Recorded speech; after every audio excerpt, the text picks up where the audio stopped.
Hello and welcome to Into the Woods with Holly Worton. This podcast is all about our journey into the woods of ourselves, getting to know who we are, and where we're going in life so that we can create the life that we want to live. It's about deepening your connection with yourself, taking inspired action, and really trusting yourself and your intuition. It's also about mindset. Our beliefs are such an important part of this journey, and there are so many ways for us to change our mindset so that we can more easily live a life of expansive joy. This podcast is also about going literally into the woods and spending time in nature, and how that can help us on our own personal journey of self-knowledge. Thank you so much for joining us today. Now let's get into this week's episode. Hello, adventurers, and welcome to the Into the Woods podcast, episode 416.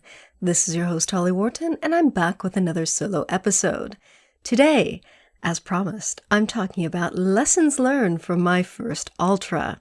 Or when I recorded last week's episode, I wasn't 100% sure if I was going to talk about this, because I wasn't sure if I would have much to say. But now I think it would be really useful for other people who are thinking about running an ultra or doing an event like this, or even walking an ultra. It's the same kind of thing, just different speeds, to listen to this and hear what went right, what went wrong, what I want to improve. And even if you're not thinking about doing an ultra, maybe you might get inspired. I mean, before last year, I never would have thought I could do this, so anything's possible. So what am I going to talk about today? I'm going to talk about my journey to an ultramarathon, why you might want to run an ultra, things I did right in my training and preparation, things to improve for next time, things to figure out for the future, and things to keep in mind if you're running with someone else like I did. So let's get on to this week's episode. Why did I want to do an ultra? So, good question. This is a very new interest of mine. I mean, I really only kind of got into this less than a year ago. I remember years and years, like 20 years ago when I first started running, seeing this picture of this guy, this really, I don't know, he's like in his 80s, this like really kind of lean old guy in his 80s who was an ultramarathon runner, and he was still running ultras. And I just remember thinking, wow, that's like wonder person stuff. And I remember tearing out the picture of him and putting it on the wall in my office because I just found it really inspiring. And that was the last I really thought about ultramarathons, because I just never thought it was something that I could do. And then last year, my husband and I started watching a ton of documentaries about other people running ultramarathons. And then I started thinking about walking an ultramarathon and signed up for 2 ultras this year that I was planning to walk. But then I was really tempted by all the documentaries and videos that we were watching about running. And I thought, I don't think I could ever do that. But wouldn't it be great if I could? I wonder if that's possible. And I just started extending my runs. So this time last year, I couldn't run more than 30 minutes. And then I didn't start extending my runs until September of last year. And this is July, first week of July as I record this, July 7th. So in less than a year, I went from running 30 minutes to running 100 kilometers, which took me 17 hours and 32 minutes. So that's a big stretch. And it was a fairly short journey, I think. I really never thought that I would get to where I am today in such a short time. So for training, my husband has also been training for ultras since last year, but he's been doing it the proper way. He's got a running coach, and he's got, plans for running, and he's signed up for several different events, and his training is all based around those events, and he's got like a clear plan, and he sticks to the plan, and everything's going great. Whereas I'm just winging it. What I did was I was running, I think when I first started running, I was running like 3 days a week, maybe 4 days a week. This is going back to last September. And 1 day a week was my longer run. So my first longer run was like 45 minutes instead of 30 minutes.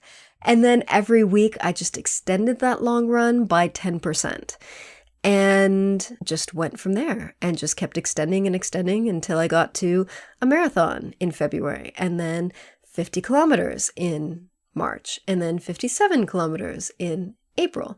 And 57 kilometers was the longest I ran between April and last Saturday. I originally planned to do an 80-kilometer run, which is 50 miles, in between, but life got really crazy for various reasons, and I couldn't. So it was kind of like, do I stress myself out by cramming this super long run into my schedule, or do I just do some longer runs, like, 6-hour runs, and hope that does it? So that's what I did. And it worked pretty well. So far I've been winging it. So far it's been working. But of course, the other way is to get a coach and do this properly. So how did it go? It went really, really well. My primary goal was to just finish before the cutoff time. And the cutoff time was 18 hours. And as I said, I finished in 17 hours and 32 minutes. I was the last female, but not the last person. I think there were 5 men that came in after us. And, I was satisfied with that. Like, I did have some stretch goals. Like, I think one of the goals was to come in under 17 hours, and the other one was under 16 hours. And then I had this secret special goal of coming in under 15 hours, which was ridiculous. That was a super stretch goal, which was not going to happen. It was like a dream goal. But the main goal was to finish and also to enjoy it. And I did. So some of the things that helped, the weather was really cool. So normally for this event, it's the first weekend in July. It's usually 30 degrees and super hot and sunny. And it was not. It was beautifully overcast, cloudy. There was a bit of slight mist, not even a drizzle, which was fantastic because it kept the day really cool and comfortable. But it also meant that the trails were super muddy because it had been raining. So previous days it had rained all week, and so the trails were really muddy, and they were really kind of marshy and boggy in some places. And in some places the mud was so slippery that I actually had to get my poles out because I would put my foot down and it would just kind of go off in any direction. And I didn't want to injure myself, so I really slowed it down in that section and got out the poles and just kind of made my way across as best as I could. And it was downhill as well, that section. So it was really nerve-wracking, but got through it. So the weather was fantastic, except for the mud. 90% of the race I absolutely enjoyed. It was fantastic. The last 10K were a bit stressful because we started to get worried about the cutoff time, but the rest of the race was excellent. The last 2 miles were super tough, and I actually kind of wanted it to be over by that point, but that was the only time where I was just like, oh, it's been enough. There was a water station 2 miles from the end, and my husband and I were running with these 2 other guys. At that point, we'd all kind of scrunched up together on the route, and we went into that water station. None of us needed water. It was, we all had water, and there was only 2 miles left, and one of us said, how long do we have to go? And the guy said, 2 miles, you've got this, you keep going. We kept going. We were on a trail and we kind of went through the town, which was weird, kind of running through pavement because we'd been on trails most of the day. And then we went back onto a trail and we were running in the woods and it was dark because it was 11:15 at night. And I couldn't see any lights. It was I couldn't see lights from the town and I couldn't see lights from the campground where the end of the race was. And I was just thinking, where the hell are we? When is this going to be done? We're in the middle of the woods and it's dark. I don't see the end anywhere in sight. And then all of a sudden, I heard cowbells and people cheering. And clearly they'd seen our lamps coming through the woods. And just people were screaming and cheering. And then we came in and it was over and it just felt like such a huge achievement. Because we were pacing ourselves, we were alone for most of the day. So a lot of the people really took off because they were racing. And I was just trying to get through the day and enjoy it. And so the 2 of us were alone for a great deal of the day.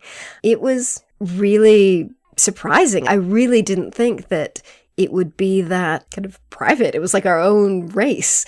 I mean, there was a couple times where we saw people kind of catch up with people and we were leapfrogging with this one guy for a while. But after the first half hour, we were really alone for most of the day. And that was really nice because it was kind of running our own race. But then, of course, we had aid stations to help us. And it was really, really lovely. So that was fantastic. It was really good. The race was really well organized. Fantastic, fantastic. So we were pacing. My husband, since he had just run 100 kilometers at the end of May, he was taking this as like a training run rather than an actual race. So he was just doing it to accompany me, and he was in charge of the pacing and did a pretty good job with that. Except we didn't factor in time for checkpoints, I don't think, and for getting lost. So we were really good about kind of cruising through checkpoints. I don't think we spent more than 5 minutes at each one, except for the halfway point, where we probably spent at least 20 minutes, maybe 30 minutes, because there was just so much to do at that checkpoint, at the halfway point. And we got lost. So a couple times that we got lost, I think we just weren't paying attention. But one time we did not see the signs. So my husband had the GPX route loaded onto his phone as a backup, because the route was really well marked, because it's a permanent trail, it's the Serpent Trail, but then it was also marked with extra signs for the race. And it was really good, the marking, except for this one point where we were running down this road, went past a trail, and he said, according to my watch, we should turn right. And so I paused and I looked and I said, but there aren't any signs. And he said, well, let's keep going. So we kept going, and then I thought, something's wrong. This isn't right. I don't want to get lost again and do another detour. So I got out my phone, checked the OS Maps app, and indeed, we should have turned right. So we had to kind of backtrack and go right. So in the end, we ended up running an extra 3 kilometers. And that takes time. So that's time, of course, that we didn't factor into the pace. So next time I run a race and plan to take it easy like this, I would definitely factor in time for the checkpoints and time for getting lost, because everyone seemed to get lost. I mean, not everyone, but lots of people had stories of getting lost. And getting lost seems to be something that happens in a lot of races. So I think it's better to plan for that than to assume that everything's going to go perfect. Another thing that was a bit stressful was at checkpoint 5, I think it was, we kind of cruised in at about 5 p.m., was filling up my water, and one of the volunteers at the aid station said, oh, well, you got here just in time, we're closing at 5, and it was 5:05. And I said, what? That doesn't make sense. And she said, yeah, you're going to have to pick up your pace if you want to finish. And we went, what? And at that time, we were on track to finish well ahead, 2 hours ahead of the cutoff.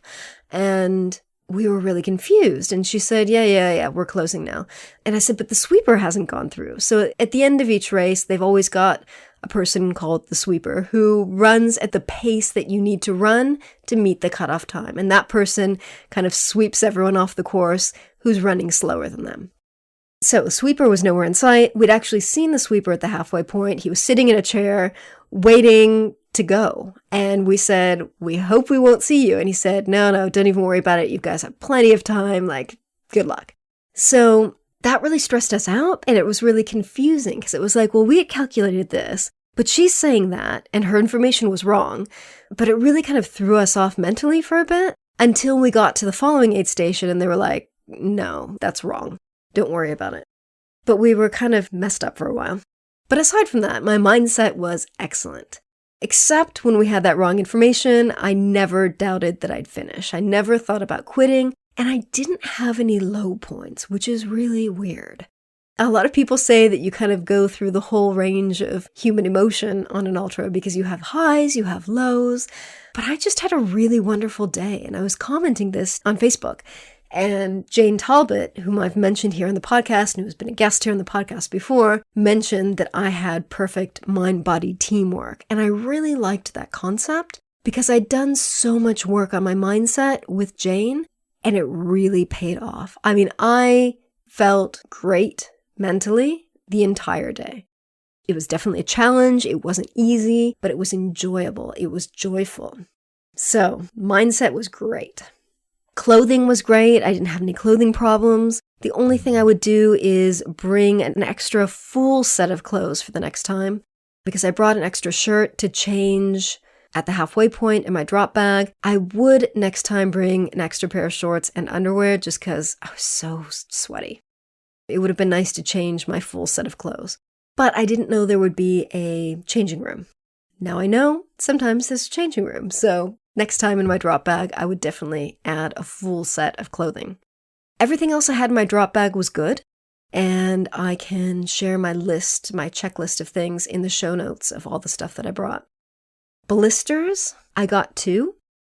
Because I didn't change my socks soon enough after getting my feet wet. So we had kind of a marshy, boggy place in the first half of the race, and we had another one in the second half of the race. So first half of the race, I got my feet wet, knew it was bad, kept running. I had a change of socks in my vest, but I didn't want to stop.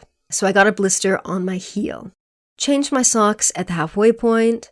About an hour or 2 later, got them soaked again in the next bog, and didn't change my socks until the night, like after it was done. So I got a second blister in a place that I've never had a blister before, kind of on the inside of my, like, big, not my big toe, but like that joint. So I could have avoided those blisters by changing my socks sooner after getting my feet wet. However, we didn't want to waste time at aid stations, and I stand by my choice not to change socks. The blisters weren't that much of a problem, and I think it would have stressed me out more to have less of a time cushion, especially at the end.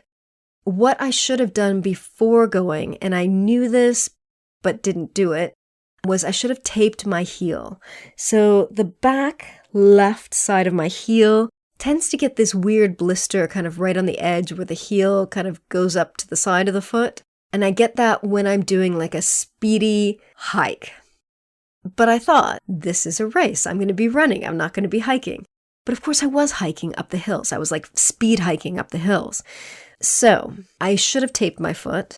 I'm not used to taping my feet. Like I have a book, that book Fixing Your Feet, that talks about how to tape your feet. So I've seen pictures of it. I know the theory behind it. I have the tape, but I haven't practiced it. And so I didn't want to try it out on the day of the race. But I should have, because it would have prevented that blister. However, I got my feet taped by the medic at the halfway point, and it was fine after that. I mean, I could feel something was off on the heel, but it was not a bother. Recovery from the race was pretty good. I'm surprised at how fast I recovered. My legs were sore on Sunday. My back and shoulders were really hurting because I tend to get really tense with mud. And my shoulders, like I tense up my shoulders. And so I had a lot of shoulder pain, but no injuries other than blisters. And I was absolutely fine by Tuesday. So Sunday, Monday were kind of slightly achy days. And then Tuesday I was fine. So I'd say that was pretty good for recovery. And the day was just absolutely joyful. The trail was gorgeous. There was a lot of variety in landscape. There was heathland, there was woodland. There were like wide open views. It was really, really lovely. Running with my husband was fantastic. We really, really had a good day. Like there were points where we were just like, this is a great adventure to be doing together. Had a great time. So that was good. It was just a really joyful day. So since I got back, I've been kind of reflecting on what did I do right? What could I have done differently to prepare for next time? So some of the things I did right. I have 3 pairs of running shoes. I have a pair of Ultra Lone Peaks that I wear for shorter runs. And then I have 2 pairs of Ultra Olympus that I wear for longer runs. So they're different sizes. So I have one pair that's a half size larger than my normal shoe size. And I have another pair that's a full size larger than my normal shoe size. And what I did was I wore my larger ones, but I wore different socks. So the first half of the race, when my feet were my normal size, I wore kind of thicker Injinji socks, which are toe socks. They have the separate pocket for each toe. And then once my feet had swollen a little bit, I took off the thicker Injinji socks at the halfway point and I put on some thinner Injinji socks. And that worked really, really well. I've been working with taking extra electrolytes, and I have found that that makes my feet swell much less. Whereas before, on a long run, like a 55K run, even with the larger pair of shoes, I could feel my toes banging against the end, and I could feel them kind of tight in my shoes. And I was actually thinking, am I going to have to buy a pair of shoes that's a size and a half bigger? But no. I was actually reading in that book, Fixing Your Feet, that sometimes it can be a problem with electrolytes that causes your feet to swell. Like your feet shouldn't swell that much. Like it's not Just because you're running ultras doesn't mean that your feet will swell. If your electrolytes are properly managed, they probably won't swell that much. So I was taking these electrolyte pills once an hour in addition to drinking Tailwind, which has electrolytes in it. And I found that taking these pills once an hour makes a huge difference in terms of my feet not swelling that much. So that was good. Another thing I did right, I brought that fresh shirt for the second half. The Injinji socks were a good choice because I didn't get any other blisters. Taking the electrolytes was good. We bought this kind of bib belt. So I tend to get annoyed by having to pin your bib to your shorts or to your shirt or wherever. And in one of the videos that we saw a couple weeks ago, we saw that some runners had like this kind of stretchy belt that held the bib on. And I'll link to this in the show notes. Got it on Amazon. It's by Nathan, and it's really convenient. So you just attach the bib to the belt, put the belt on, you can kind of move it around so the number's in the front, in the back, on the side, wherever you want it. It's super convenient. The other thing that I did right, and this was such a stroke of luck, I knew we might be running in the dark, and I had never trained in the dark. And that was something I'd been planning to do, but I didn't do it. And I was really kind of scared of having to run in the dark with like a small headlamp and not being able to see very well and not being able to see the trail very well and where I put my feet. And a couple weeks or a few weeks before the race, I bought a Kogalla lamp, and I will link to this in the show notes. Kogalla does not, for some reason, sell their lamps in Europe, so I had to buy it online in the States, send it to my parents' house, and then they sent it to me. And it arrived like 2 days before the race, and it was perfect.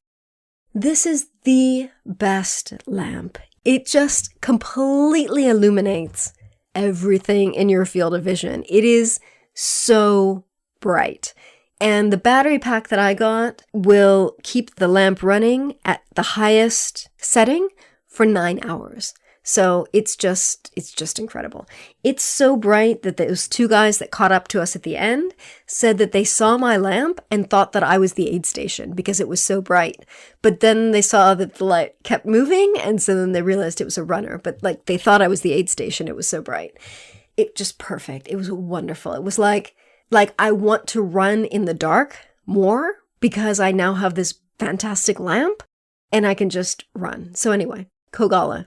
I will link to it in the show notes. It's so good. Like, you know how you buy a piece of kit every once in a while that you're just like, this is the best investment? This is such a good investment. So things I should have done, should have taped that left heel before I left home to prevent a blister. I should have brought fresh shorts and fresh underwear for the second half. I also wish I brought some fresh shoes. Now, I didn't have a second pair of those large Ultra Olympus, but my husband did. He has 2 pairs that are the same size, so he had a completely fresh pair of shoes for the second half of the race, and that would have been nice. So that's probably an investment that I'm going to make sometime soon, because it would have been nice to have some fresh shoes. Another thing, I didn't talk about nutrition. So nutrition. I'm not good at eating solid foods on a run, especially a long run. So I was mostly fueling myself on Tailwind and gels. But of course I got sick of all the sugar and the sweetness. So at the second aid station, they had these Marmite sandwiches, which were just fantastic.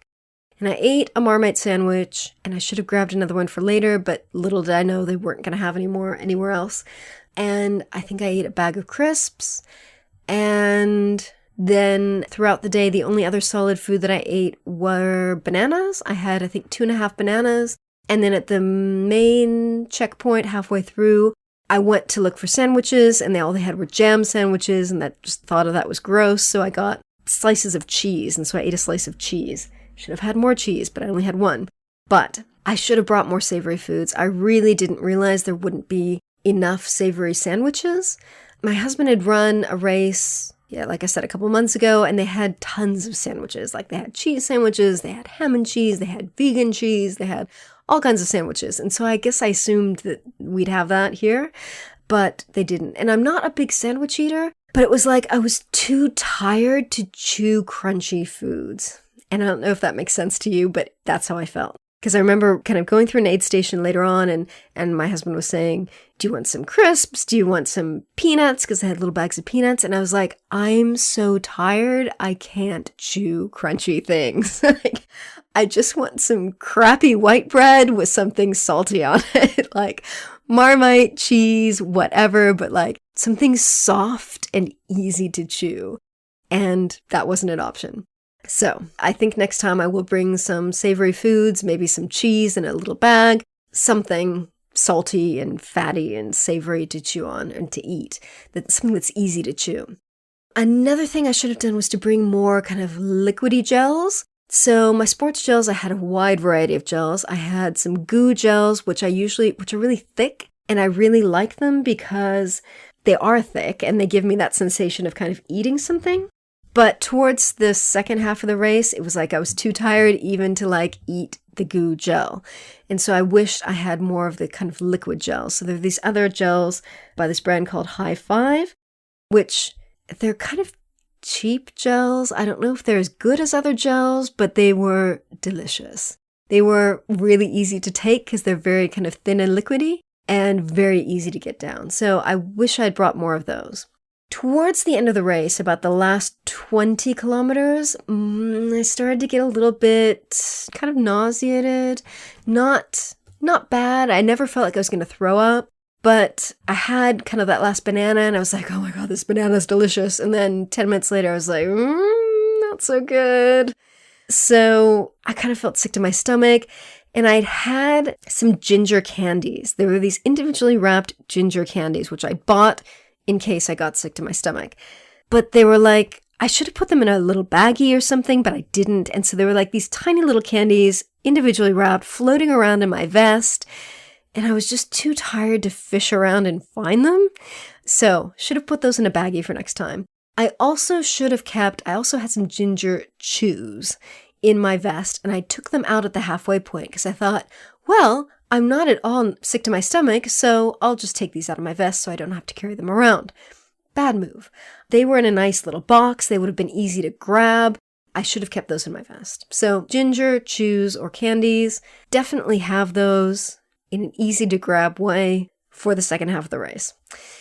So I should have paid more attention to the GPS on my husband's watch to avoid missed turns. I should have had the route open on the Komoot app or on OS Maps to double check, but I didn't. So when I had to go in and double check, it was like I had to go into the app, call up the route, zoom in, look at the thing, and it just took longer than we needed to. That's a very small thing, but it's a small thing that I could have improved. Next, tailwind. So tailwind is this powder that is a carbohydrate, so it's a fuel, it has electrolytes, some of the flavors have caffeine, and you mix it in your water to drink. It comes in big bags, and it comes in like these little individually wrapped packages. So I had some big bags, and what I did was I just packaged up 2 Ziplocs with a little scoop and tailwind, enough tailwind for the day. And it was kind of cumbersome. But I had my husband helping me, so it was easier because he would go into my vest and pull out the tailwind and mix it in my water. But it got to the point where it was kind of a pain. And so next time I'm definitely going to invest in the individual packets of tailwind. It's a lot more expensive and it's a lot more rubbish. So I was trying to avoid that by using something reusable like a Ziploc bag, but I think I just need to buy the packets for next time.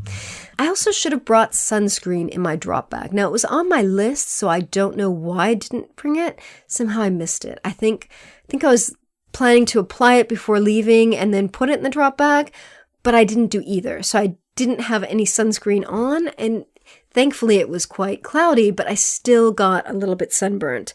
My arms were a bit itchy as I was running. That's a minor thing, but it could have been worse.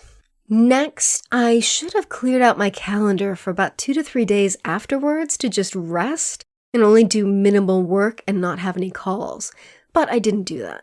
So I managed to kind of do the minimum on Monday and Tuesday, but then that ended up making me kind of scrunch everything into the calendar for the rest of the week. So it would have been good to plan in advance, give myself that rest, and just have the time to cover more easily and more so that would be good. things to figure out. I had some chafing on my back, and I don't know whether it was from my running vest or from what. I don't think I've ever had that chafing before. My husband also had chafing, quite worse than me. So we don't know whether it was our vest or what. So I need to figure out what caused our back chafing. I'm assuming it's the vest. I'm going to have to go online and Google it and figure out what went wrong. Is this something that I could prevent with Body Glide or other nut butter, or what to do with back chafing? So, chafing's not a problem that I usually have. So, things to think about. So, if you're going to be running with someone else, like we were really good as running partners. We ran really, really well together. And whenever I see like friends running like ultra videos and things, I think, God, how could you run with another person? Like that's just so stressful. But it went really, really well. So I think the reasons why it went well were because we agreed on our pace. We agreed on our plan. We agreed on the goals. We agreed on the situation. So the race was my race. I was the one racing, and he was accompanying me. So that was kind of the deal, because he's got other races this year and he didn't need to race this race. I think questions that we should have discussed beforehand is what to do if someone needs to drop out. Does the other person stay with them or continue on? There's a point where my husband had a lot of really bad back pain, and he was saying, I think I'm going to have to stop and you're going to have to go on. And I was like, if you're not feeling well, I don't want to leave you. And he was like, you have to promise me. So I think we should have discussed that beforehand, but that's something that we hadn't thought about. So if you're going to be running with someone else, think about these things. Also, think about who's responsible for navigation and how will you handle backup navigation. So we had really good signage for most of the route. We had his watch for backup navigation. But I think it's also important to consider kind of a third backup, like how will you handle uncertainty? Will you keep going? Will you check the map? And what map are you going to use? Will you have a map on your phone? Will you have a map on a different app, like an OS Maps app or Komoot or something else? What are you going to use as your second backup? I think those are good things to consider. So that's something you might want to look at if you're going to be running with someone else. So I think the key to doing an event like this is preparation. Training, preparation, mindset work, physical training, watching lots of other people's experiences and videos and things. I'm going to share a couple of links to videos here in the show notes so you can see what the route looked like and see some other people running ultras.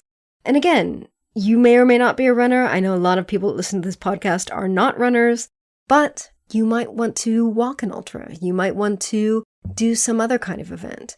I feel like this event totally stretched me outside of my comfort zone. Before doing this, it felt really kind of abstract, like this dream, even though I'd been preparing for it for months. But now I've done it, and I enjoyed it, and I know that it's doable, and I'm starting to think about what's my next one going to be.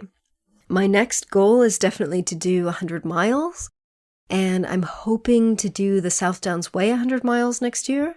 The entrance opens for that at the end of July, so fingers crossed I can get a ticket, and if I can, then I'm going to be running that. And I don't know how I'm going to prepare for that. I think I'm definitely going to have to get a coach for that because I don't know how to get from 100K to 100 miles. And I think that winging it is probably not going to be the best strategy, even though that's worked for me for now. So, will I do another ultra? Yes, absolutely. I'm definitely going to go for the next distance, which is 100K, 100 miles.